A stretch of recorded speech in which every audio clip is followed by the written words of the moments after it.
Hi, TD Bob here. Today we're going to talk about concert sound systems and how they work. The systems that you see with many of your favorite bands are not theirs, but they're rented. And in servicing bands, you come in contact with quite a few sound techs and quite a few bands over the years. Here's some of the people I've worked for. It's not a complete list, and this isn't about me, it's about sound. But just so you know, I have worked with a few guys from time to time.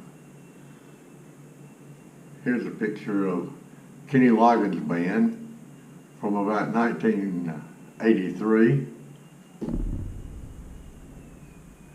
Now here's what a concert sound system can look like. We have treble components hanging in the air, and that includes low mids, high mids, and tweeters. On the floor, we've got subwoofers, and it's a good thing to do if you can keep your subwoofers on the floor because they sound better and they transmit bass frequencies better. And I have substituted the Prince stage set from Orange Bowl here in the position that the stage would be in. Here's Brian Johnson, who used to sing with AC/DC. This is from Ohio at Legend Valley. Now the heart of the sound system is the audio mixing console. I'm not endorsing any particular product here in any of these pictures. I'm just giving you examples so you know what one would look like. This is a 24/8, which means that it'll take 24 inputs. It could be voice or music or even program, and it divides them into similar things, like you like your voices together, your drums together, your horns together, and maybe your keyboards together.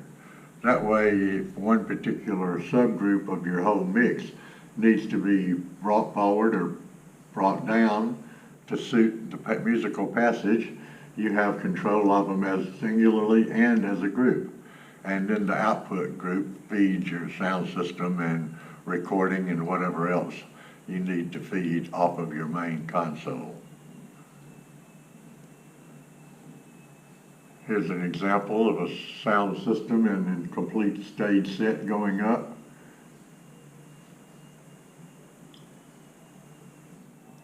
Now, next to the sound mixing console, there is a processing rack called the effects rack.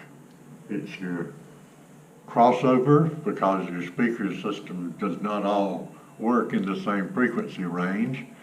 So you cross it over and there you get your control and choice of frequencies. Then third octave equalizers allow you to fit your speaker system into the room you're playing.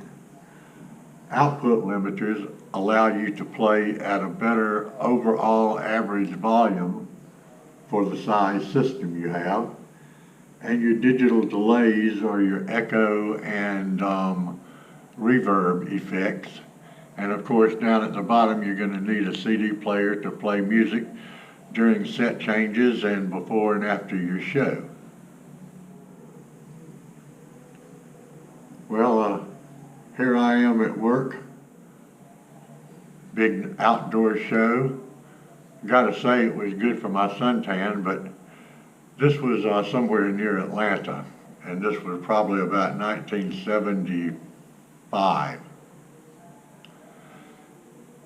Now, the workstation for the lighting director and the sound man is out front 100 to sometimes even 150 feet, depending on the building or venue.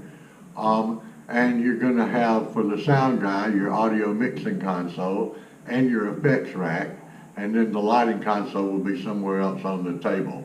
I just arbitrarily put it to the right, but different crews and bands like different setups, and we usually stick with them through the entire tour. Here's a first tour that Bill Champlin was with Chicago, Chicago 17, and I believe that was at the New Jersey Arts Festival. Now, this is an overhead view of the stage, Your audience sitting would be out front. Your audience and stage are protected from each other by the security barricade. And you'll notice there's several elements here. First of all, you see the little black dots. Those are mic stands. They represent where the mic stands would be placed for a particular band. Then in front of them, you've got floor monitors, which is what the band members hear a specific thing they want to hear that they might not be able to hear very well. Obviously, they'll want their own vocal in there, but for instance, the keyboard player might want one set of things in his, and the guy on the far end of the stage might want a completely different set of things. So that's why over to your left, you've got a monitor mixer, and he's also got an effects rack and a mixing console, and he can mix separate mixes for each of the band members so they hear what they want to hear or need to hear. And of course, there's an amplifier line and drums behind where the band is going to stay. Backstage is down in this picture, and to the left you'll note that downstage is toward the front of the stage, and upstage is toward the back of the stage, and of course stage right and stage left. You can figure that out yourself, I'll bet. Here's Angus. Now, here's a picture of how things look all together. You got your speaker system and your stage and big old apple pies up there about to rock out. You got your monitor station to the right of the stage, which would actually be stage left. And you've got a couple of floor monitors and a mic stand, and he's got looks like a big old guitar. Of course, the audience is there, and in the back of the audience, the house mix location.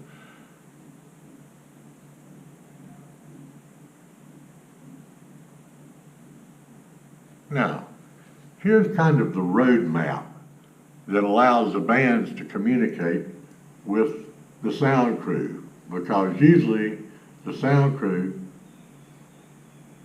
may be familiar with the music if they've been on tour for a while, may not be familiar with the music. Sometimes you deal with bands you've never heard of that are opening acts. So this is a road map. This is the better your stage chart is, the more of the sound crew can help you, and the quicker they can help you and themselves.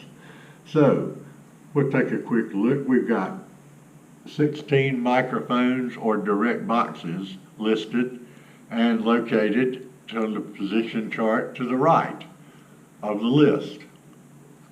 And the position of their monitors are marked in red. Now, Apple Pie only wants his vocal in his wedge monitor, that one in front of him, but he wants all the vocals in the side fills. So he's making darn sure he can hear himself, but he wants to make sure he can hear the others too. The drummer wants some of his drums and the bass and Apple Pie's vocal. Keyboard wants a different set. The saxophone wants a different set of things. And the side fill will have more or less a full band mix. Probably leave out tom-toms and cymbals